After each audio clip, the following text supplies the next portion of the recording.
Hello everyone, welcome back to Kirklees Guitar School. Today we're going to have a look at Merry Christmas Everybody by Slade, a true Christmas classic. It's one of my favourites personally. If you want the chord sheets and the tabs for this, head to the first link in the description. That'll take you to our private Facebook group, and if you join the group, navigate to the Files tab. Everything I've ever done on YouTube, you can be downloaded there for free. It's well worth your time. We're also running, for Christmas 2024, we're running the 12 Days of Xmas, which is starting on December the 2nd.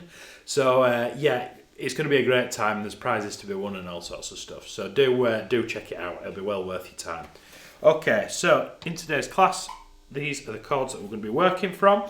So we've got a G chord, we've got E minor, we've got B minor. Now if you know the sort of more traditional bar chord for this, be my guest and play that. But I'm trying to make this as accessible as possible for as many people as possible.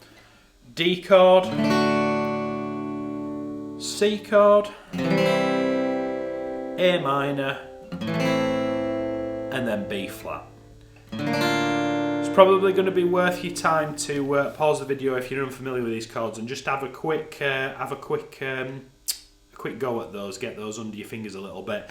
I will revise the B minor and the B flat chords as they appear in the music. So pause if you need to, or take a screenshot, and let's get on with it. So I've just sort of lifted, there's a couple of different parts at play here, and I've just lifted all the fun bits that aren't too committal, because you are only going to probably be playing this song for 4 or 5 weeks out of the year. So we don't want to make it too much of a roast, and we want to make it a good time.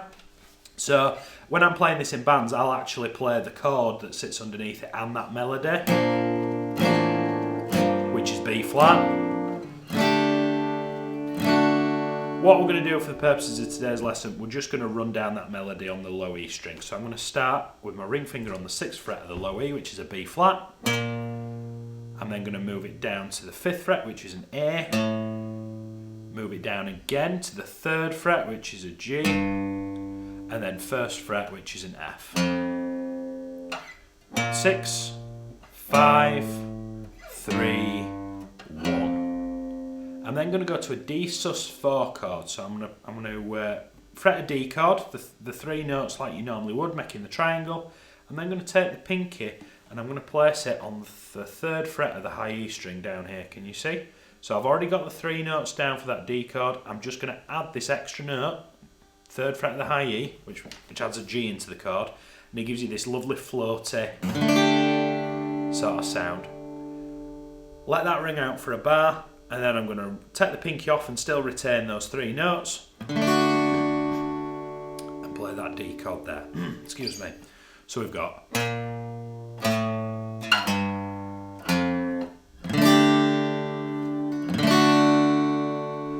You'll hear the snare drum come in, and then Noddy starts singing in the next bar. Pause if you need to. If we're good so far, let's go on to the verse. Now I really like this because it gives us the 2 strumming patterns within the first 2 bars of this section. So for this song, whenever you've got 2 chords in a bar that share a bar, I just want you to do 2 downstrokes on each chord. So you've 2 Gs, 2 E minors, and that's beat 1, 2, 3, 4. I'm then going to go to a B minor. Now if you know this shape, play this shape. If you're unsure, let's do the sort of cowboy chord way of doing it. So I'm going to take the index finger, put it on the 2nd fret of the high E.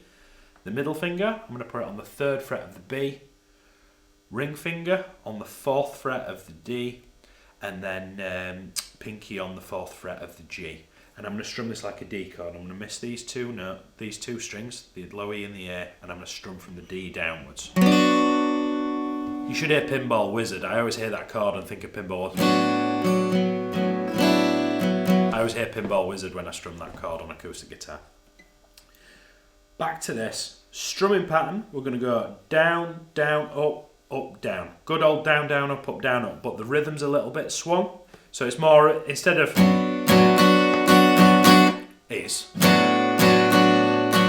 It's a little bit loosey-goosey. It's the best way to think about it. So those 2 bars, you've got G, E minor, B minor. The eagle-eyed among you, so that I put a ghost note in there. Ignore that, that was just bad habits creeping in. Following that B minor, we're going to play 2 bars of D.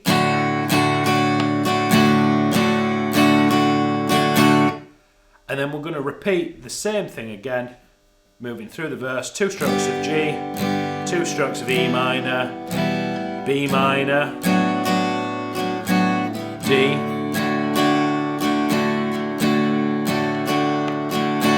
Now, can you see how in these 2 bars down here, I've set my stall out for the rhythm, and then we've just gone to slashes.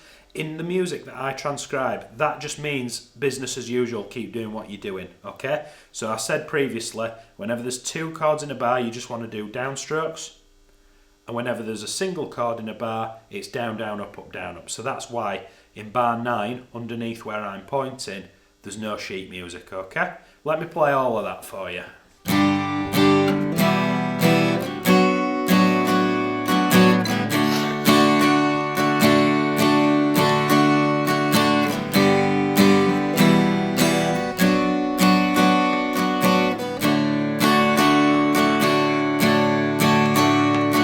That's hanging up the stocking on your wall. Every verse is going to look like that, okay?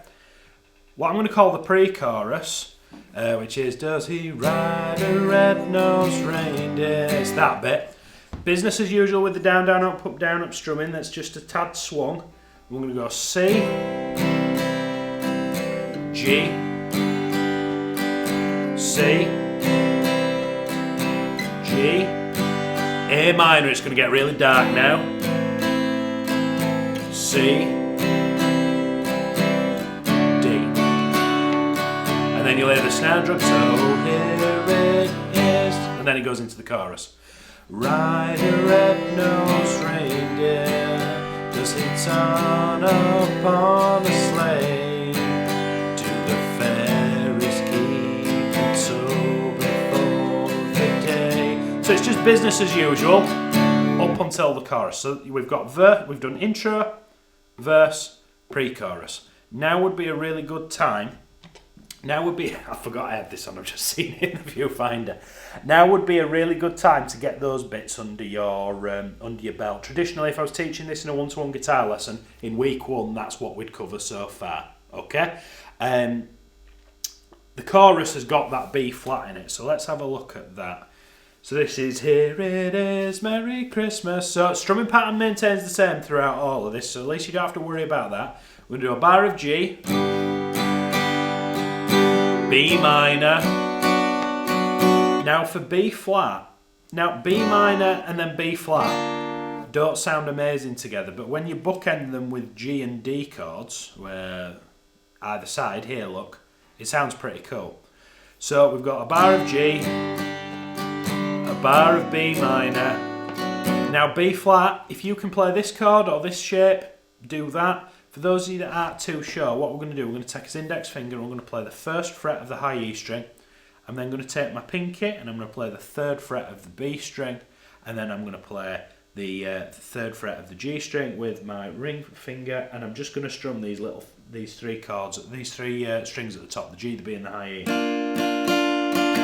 Now if you catch the D, it's not the end of the world. It's strictly not a correct note to do, but it's not the end of the world if you accidentally catch it. I want your focus to be over here. But don't strum all 6 strings, otherwise it will sound gross. But by itself, it's not a very nice chord.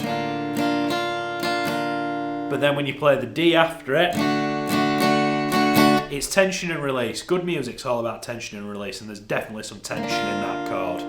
But then, all's right in the world. So you've got is Merry B minor, then to B flat, then to D. Keep going into bar 25, you've got G, that's look to the future. And then you're going to sit on B flat for 2 bars. And then resolve to D.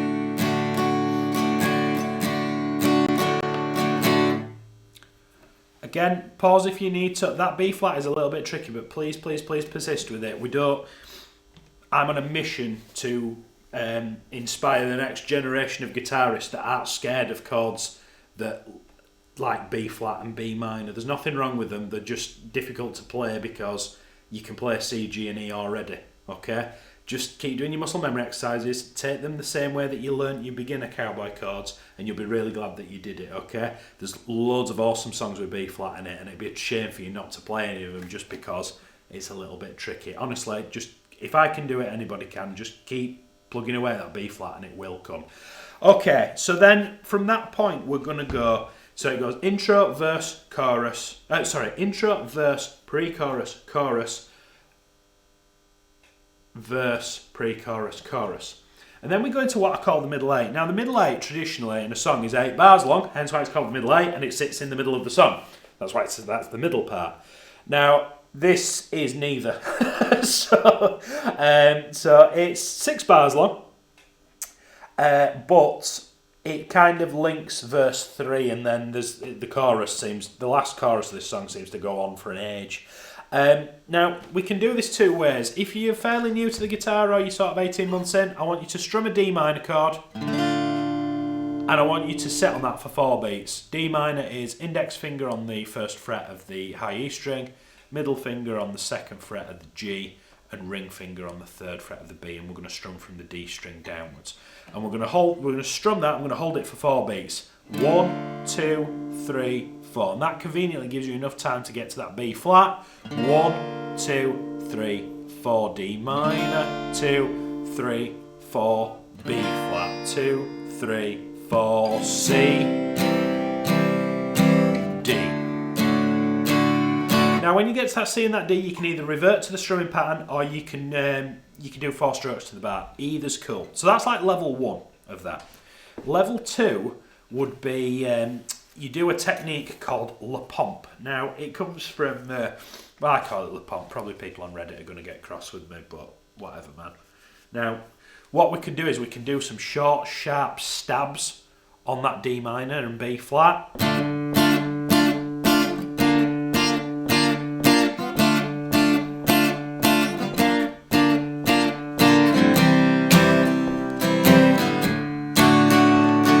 If you were wanting to spice that up, that's what I do. That's achieved by doing 4 strokes to the bar instead of the 1 stroke.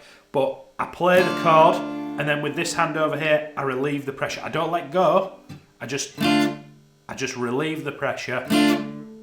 There's still a little bit of reverberation, but it's kind of got this sort of like short, sharp staccato thing, and that's what will your daddy do if he did? It's that. That's how I play it in bands, and then I'll really dig in for that bit. Like I say, if you're fairly new to the guitar, 1 stroke per bar, or you can try that Le Pompe technique if you're yearning for something a little bit extra. Right then, so from that point it will go back to a verse, pre-chorus, and then the chorus either goes around 4 or 5 times. The sheet that you can download from the Facebook group will tell you how many times. On the very last chorus, this is how it finishes. So, whenever I play this in bands, I always find that this last chorus, there's always one more chorus than I think there is, because it just seems to go on forever. Okay. So we've got start of the chorus, G, B minor,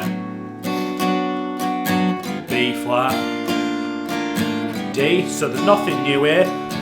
Look to the future now. So bar 85 and 86 are just the same. Then we're going to hit B flat, and we're going to play the first beat of that bar. And can you see like the little, I call them washing lines, you see the little tie connecting the notes? Well, what that means is you're going to play that B flat, and you're going to hold on to it for so long that it actually spills over into the next bar. So you're going to play that B flat, and you're going to hold it for 8 beats. 1, 2, 3, 4, 5, 6, 7, 8, and then do the same with the D. 1, 2, 3, 4, 5, 6, 7, 8, and then it fades out. Let me play that whole phrase for you. Everybody's having fun. Look to the future now. It's only just begun. And then it fades out. So that's the whole thing. I didn't want to dissect absolutely every section because there'd be a lot of repeats in this and it'd take up a lot of your time. Head to the Facebook group, download the PDF, and it'll give you a roadmap for the whole song. I'm probably not going to have any more time before Christmas now to make any other Christmas songs, but hit me up in the comments below for some some suggestions of Christmas songs that you'd like me to have a look at next year. Thank you so much. I'll see you for another lesson soon.